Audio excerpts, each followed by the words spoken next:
Langsung kita masih di surat Yunus, kita sudah sampai kepada ayat ke-94.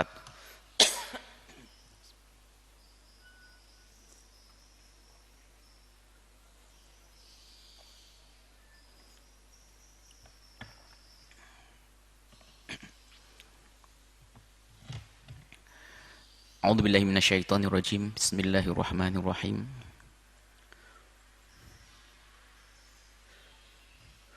Fa in kunta fi syakkin mimma anzalna ilaika fas'alil ladzina yaqra'una al-kitaba min qablika laqad ja'akal haqqu min rabbika fala takunanna minal mumtarin.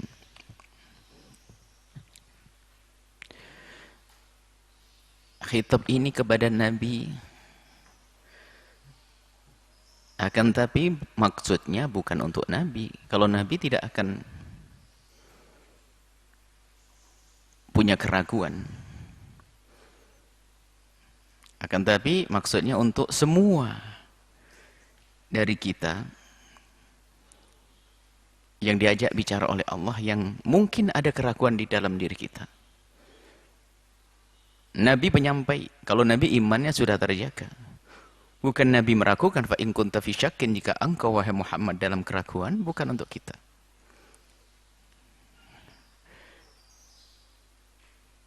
Sebagai contoh begini, jika ada seorang pimpinan tertinggi dalam sebuah tatanan,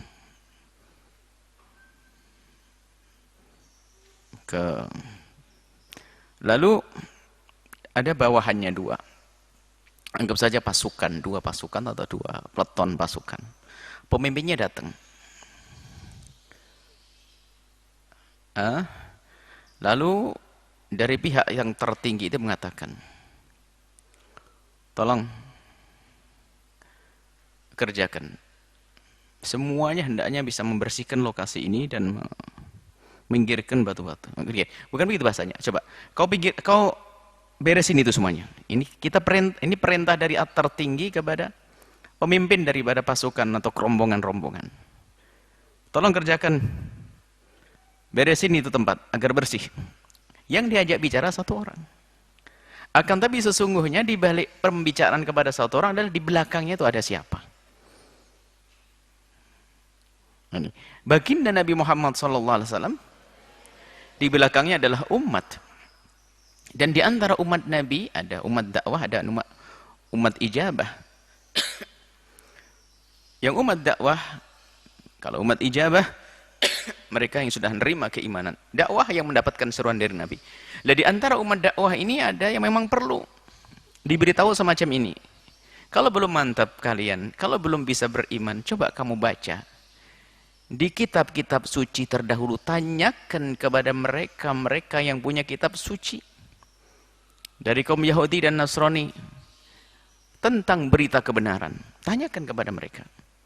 Cuman seolah-olah yang diajak bicara Nabi itu bukan Nabi untuk umat semuanya. Fa in kunta fi syakkim mimma anzalna ilaika. Jika engkau dalam keraguan terhadap apa yang telah diturunkan kepadamu, engkau di sini bukan Nabi semua.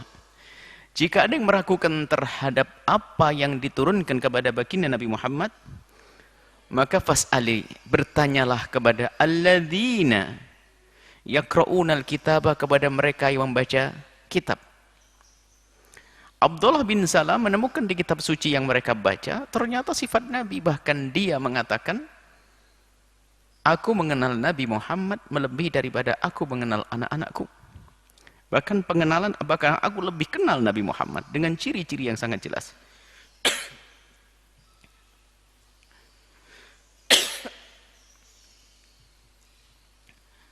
Laqad ja'al haqqu min rabbik, telah datang kebenaran kepadamu dari Tuhan.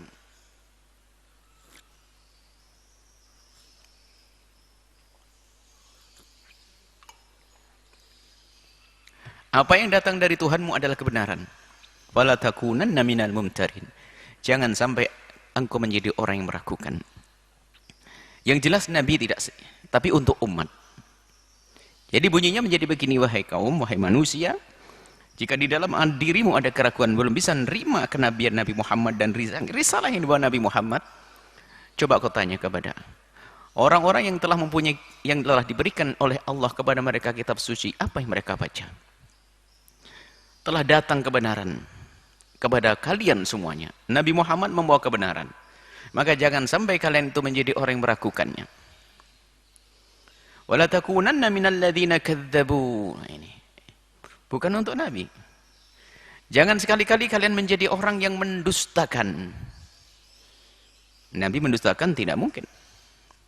Bi ayatillahi, dengan ayat-ayat Allah.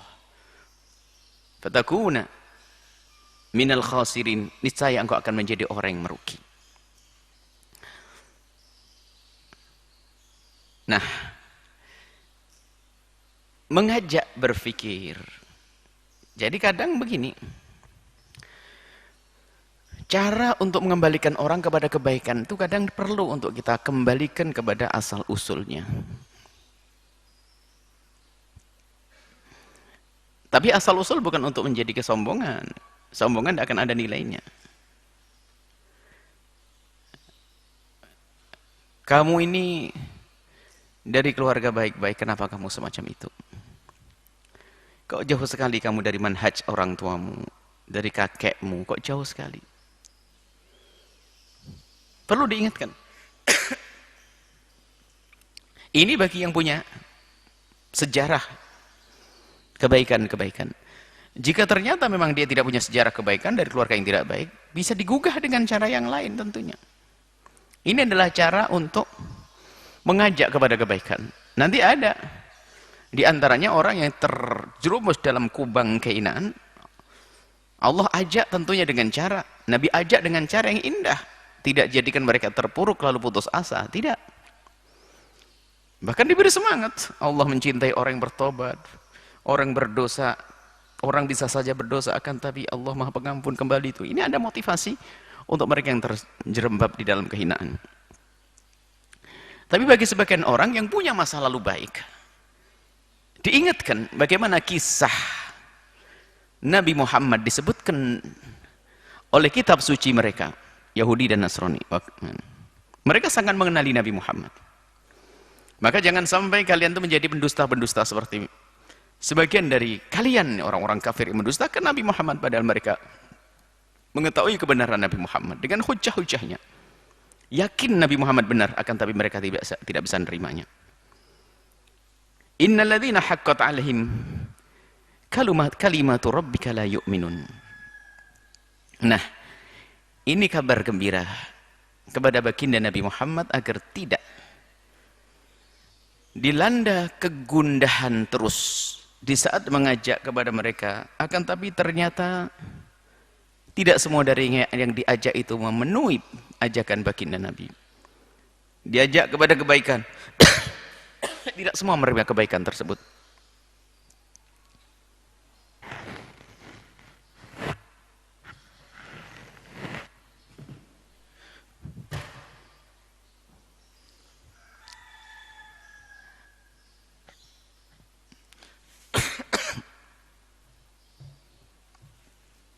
Diajak kepada kebaikan, mereka tidak akan mau mendengar.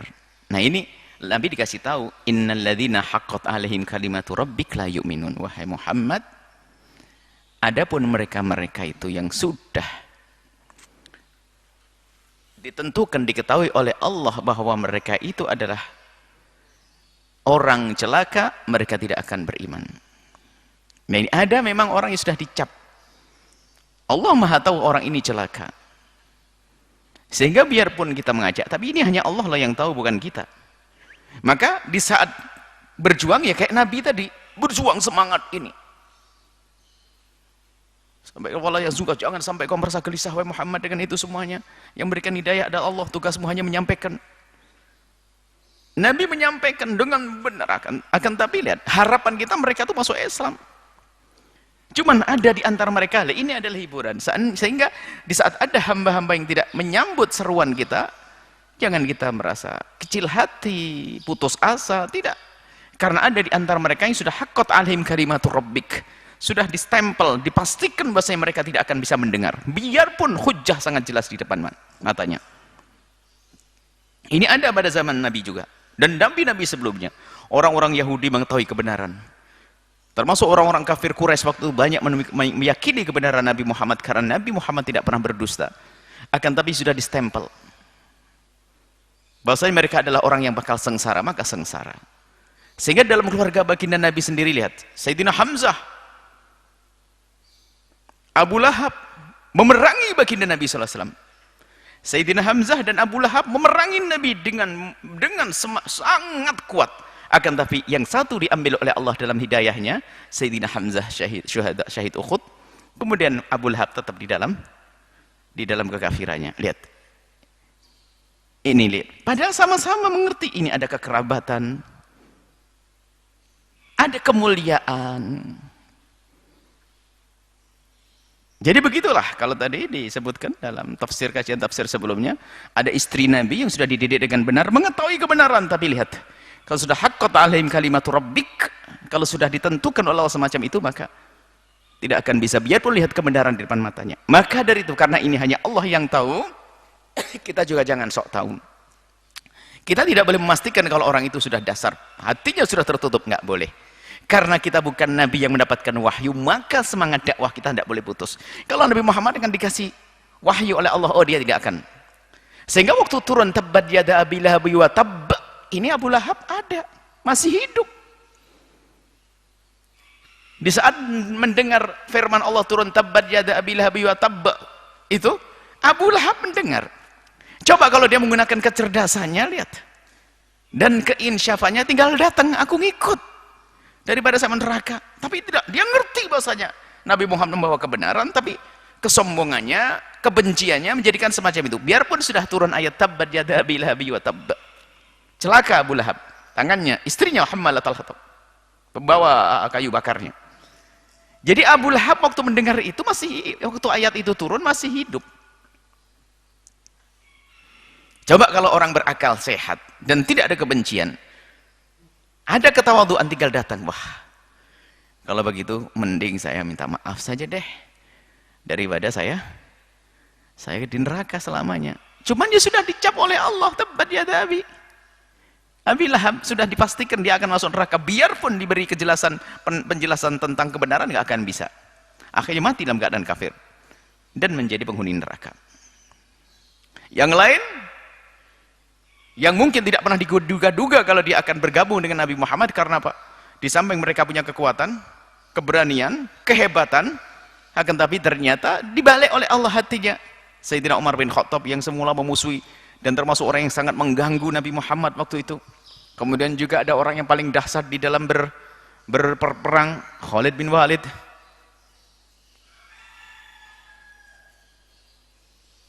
Dan juga pamanda beliau, Sayyidina Hamzah, yang dengan penuh keberanian ditakuti, tapi kenyataannya sudah menjadi ketentuan Allah seperti itu, mudah, biarpun seolah-olah mereka tidak akan bisa mendapatkan hidayah, tapi kan hidayah dari Allah. Sebaliknya ada orang dekat yang seharusnya mendapatkan hidayah, ternyata tidak. Nah, ini untuk kita renungi bahwa begitu pentingnya hidayah dari Allah Subhanahu wa taala. Tidak cukup orang melihat kebenaran dengan akalnya, mencari kebenaran tidak cukup, akan tapi yang menyelamatkan dia adalah hidayah. Sehingga di dalam kita melaksanakan ibadah kepada Allah yang sehari 5 kali, ternyata di dalamnya kita harus meminta kepada Allah hidayah selama tidak kurang dari 17 kali. Ihdinas siratal mustaqim, ihdinas siratal mustaqim, berikan kepada kami ya Allah petunjuk ke jalan lurus, jalan yang Kau ridhoi. Jalannya orang-orang yang telah Kau berikan kepada mereka kenikmatan. Nah ini adalah yang tahu bahasanya orang ini bakal di neraka adalah hanya Allah dan Nabi karena mendapatkan wahyu. Kalau kita tidak, maka di saat kita melihat, di saat kita ingin mengajak orang lain, jangan kita pastikan dia sebagai ahli neraka. Kenapa? Agar kita terus semangat mengajak mereka dan berjuang, ada nilainya. Kemudian di sisi lain, ya, hidayah itu dari Allah, kita tidak boleh sombong dengan hidayah kita. Justru setelah kita mendapatkan hidayah, kita harus semakin punya kasih sayang kepada orang lain. Dan takutlah kalau hidayah itu dicabut oleh Allah Subhanahu wa taala. Orang yang sudah seperti Abu Lahab tadi, lihat. Keterangannya kurang apa? Nabi sendiri yang menjelaskan. Jadi kalau masalah fanatik-fanatikan, mesti adalah ponakan,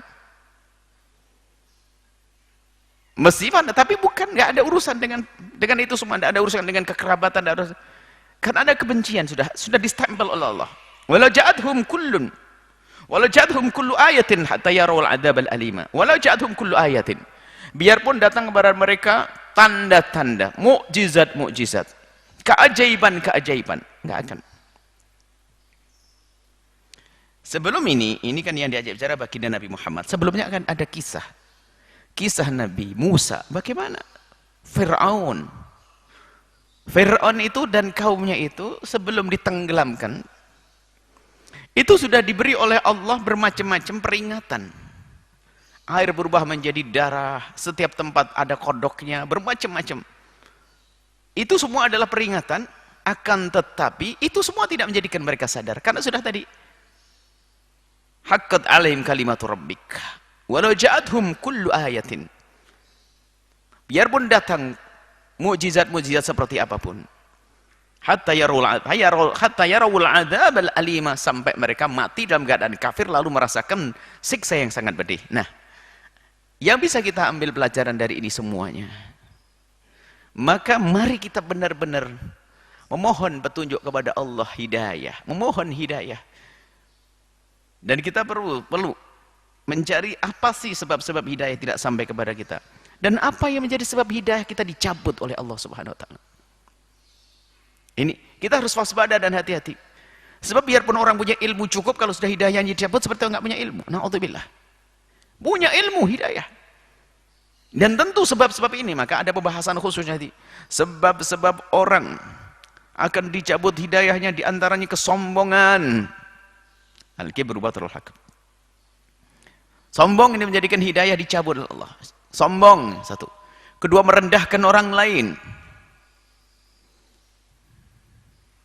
Sombong dan merendahkan orang lain. Maka kalau sudah merendahkan orang lain, lihat, hidayah dicabut oleh Allah.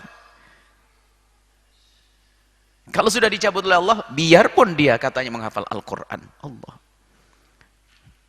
Orang menghafal Al-Quran hari ini tidak sehebat orang yang melihat Nabi. Lihat Nabi langsung, ternyata tidak bisa beriman. Akan ada yang mengaku beriman lalu munafik. Abdullah bin Ubay bin Salul. Nah, ini kenapa hidayah itu luar biasa dari Allah. Makanya yuk kita syukuri semuanya. Puji syukur kepadamu ya Allah atas hidayah Kau berikan kepada kami. Terus panjatkan. Dan di saat kita mengucapkan ihdinas siratal mustaqim dengan penuh kesadaran kalau kita perlu dengan hidayah dari Allah Subhanahu wa taala. Ilmu tidak cukup. Ilmu tidak cukup. Ilmu itu hanya sekedar menjadikan orang tahu ini hak dan ini batil. Tapi untuk mengambil ini yang hak dan membuang yang batil, itu adalah namanya iman di dalam hati, hidayah yang Allah berikan di hati.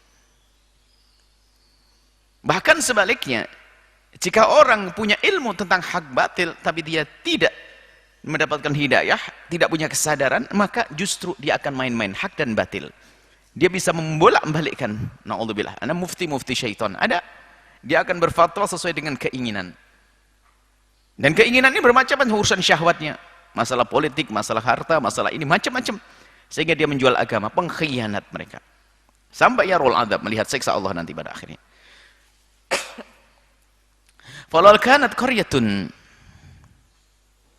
amanat fanafa'aha imanuha illa qauma yunusa lamma amanu kashafna anhum adzabal hizzi fil hayatid dunya wa matta'nahum ila hin. Berita tentang hidayah tadi dari Allah, maka hati-hati. Jangan sampai kita sering melakukan sebab-sebab hidayah dicabut oleh Allah. Dan Allah yang Maha Kasih pun setelah memberikan peringatan yang keras juga dihibur, ada keseimbangan. Ini walau kanat qaryatun, kalau ada satu kampung, kan lihat kisahnya, pengikut Fir'aun hancur, pengikut Nabi Nuh hancur. Falau kanat qaryatun, kalau ada sekelompok orang di kampung amanat, beriman, fanafa'aha imanuha, maka akan bermanfaat bagi mereka iman mereka. Kalau seandainya mereka itu pengikut Firaun, pengikut Nabi Nuh itu kok mau beriman mereka, ini saya akan berguna bagi mereka keimanan mereka. Jangan beriman di saat sudah nyawa di tenggorokannya, seperti Firaun di saat tenggelam. Aku masuk Islam, aku ikut Nabi kaum Bani Israel, aku ikut kepada Tuhan, aku percaya kepada Tuhannya orang Bani Israel. Nggak diterima. Kenapa? Azab sudah turun, nyawa sudah di tenggorokan, maka sudah tidak diterima oleh Allah Subhanahu wa taala. Tapi lihat, dikecualikan dari kaum yang seharusnya diseksa oleh Allah, akan tapi menjadi tidak diseksa oleh Allah, yaitu kaum Nabi Yunus. Kaum Nabi Yunus tidak diseksa oleh Allah Subhanahu wa taala karena semula memang membuat Allah marah. Akan tapi sebelum azab itu turun, nah ini, sebelum azab itu turun, mereka bergegas untuk tobat sebelum turun. Kalau Fir'aun kan sudah turun bersamanya azab, nggak ada lagi maaf saat itu. Kaum Nabi Nuh hancur karena apa? Sudah tenggelam begitu baru ngomong tobat, nggak diterima. Tapi ngikut Nabi Yunus tidak. Di saat membuat Nabi Yunus marah sampai meninggalkan mereka. Mughadiban, kan dalam Al-Quran disebutkan marah, dibuat marah. Jadi bukan Nabi Yunus marah tanpa sebab, dibuat malah oleh mereka. Jadi kepergian Nabi Yunus itu adalah karena dibuat marah oleh mereka. Bukan ghadbana, mughadiban jadi. Mereka membuat kesel Nabi Yunus, lalu Nabi Yunus pergi. Dan di saat itu Allah akan menurunkan azab, tapi sebelum azab turun mereka sadar dan beriman, maka Allah cabut kembali itu azab. Nah, ini adalah bagi kita, jangan sampai tobat kita nunggu di saat bencana datang kepada kita. Sudah nyawa di atas di tenggorokan, enggak akan, innallaha yaqbalu taubatal abdi ma lam yugharqir. Allah akan menerima tobatnya seorang hamba selagi nyawa belum sampai ke tenggorokan. Lah kisah umat Nabi Yunus apa? Wa matta'nahu bilahin. Kemudian kami biarkan mereka hidup sampai hidupnya orang normal, mati pada waktunya. Bilahin, pada waktunya mati nanti. Jadi sudah jadi turunkan Allah azab. Jadi begitu. Ini adalah bagi kita yang beriman. Hah? Jangan sampai keimanan kita ini adalah di saat seperti itu. Di saat terdesak. Jadi iman kita itu akan diterima oleh Allah, tobat akan diterima oleh Allah selagi nyawa belum sampai tenggorokan, dan yang kedua adalah selagi matahari belum terbit dari barat. Sebab dalam dua keadaan ini semua akan beriman.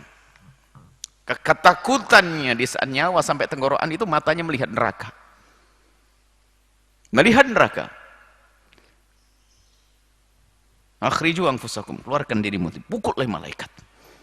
Ahli iman, wabsiru bi jannati lati kuntum tu'adun. Beri kabar gembira tentang surga. Ahli iman diberi kabar kebaikan. Nah ini, orang yang tidak beriman tersiksa. Ini di saat kematiannya.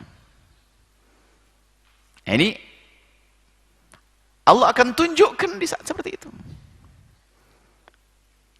Maka tidak diterima lagi imannya orang yang kafir di saat nyawa sudah sampai tenggorokan karena melihat semuanya, melihat neraka, langsung ketakutan. Amantu billahi, tidak. Yang kedua adalah di saat matahari terbit dari barat. Heboh matahari terbit dari barat. Gemeteran, takut semuanya manusia. Yang ahli iman tetap dalam keimanannya, semakin kuat keimanannya. Tapi yang tidak pernah iman sebelumnya, maka dia tidak akan diterima imannya. Na'udzubillah. Maka alhamdulillah kita diberi Allah keimanan, dimudahkan iman sampai kepada hati kita, ya, tanpa perjuangan, tanpa harus perang, tanpa harus, masya Allah, kita dilahirkan dari ibu yang sudah beriman, kemudian kita beriman, nggak pakai capek, subhanallah. Ini adalah berkat perjuangan pendahulu kita.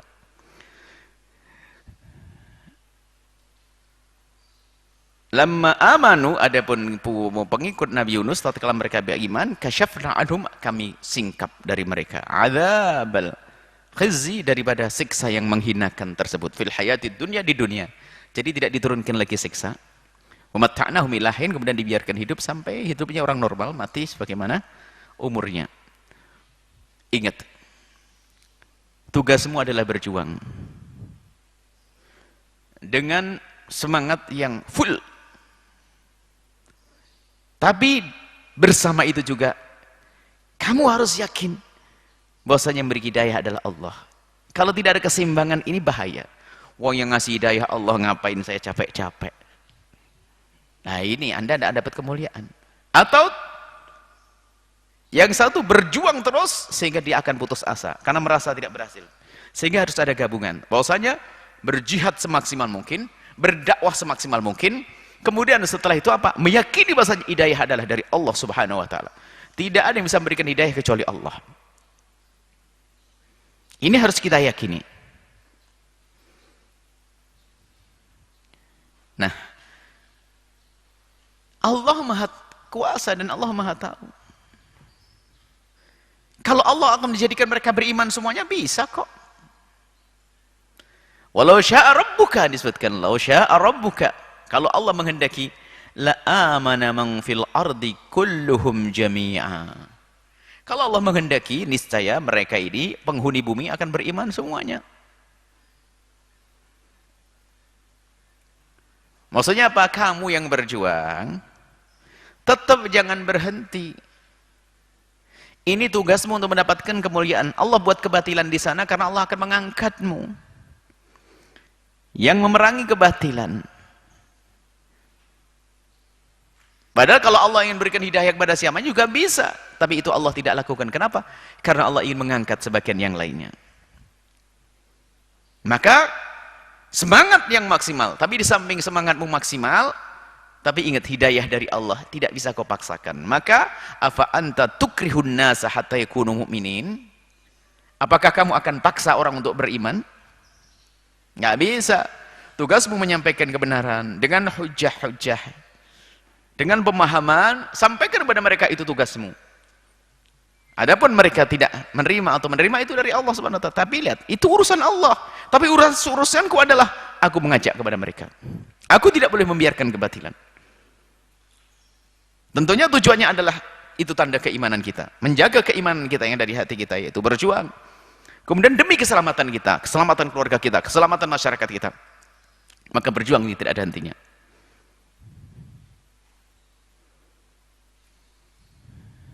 Wa ma kana li nafsin an tu'mina illa bi idznillah.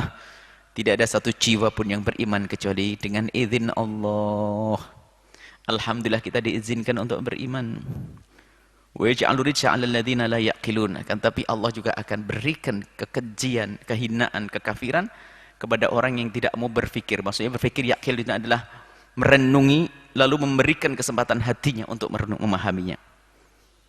Maka akal itu maknanya bisa saja hati, akal maknanya ini. Berpikir seperti Abu Lahab. Kalau berpikir kan tinggal datang saja kepada Nabi dan minta maaf. Oh, sudah dikasih tahu dia penghuni neraka kok. Cuman nggak bisa dia. Sama orang-orang Yahudi dan juga sebagian orang Makkah itu mengetahui Nabi Muhammad Nabi. Kalau mereka berpikir cerdas, loh ini kan yang aku tunggu-tunggu, keselamatanku. Tapi lihat karena kesombongannya lalu merendahkan orang lain. Tadi sebab dicabut hidayah, maka mereka nggak bisa menerima hidayah, biarpun yakin ini loh Nabi Muhammad, Nabi akhir zaman yang kita nanti-nanti.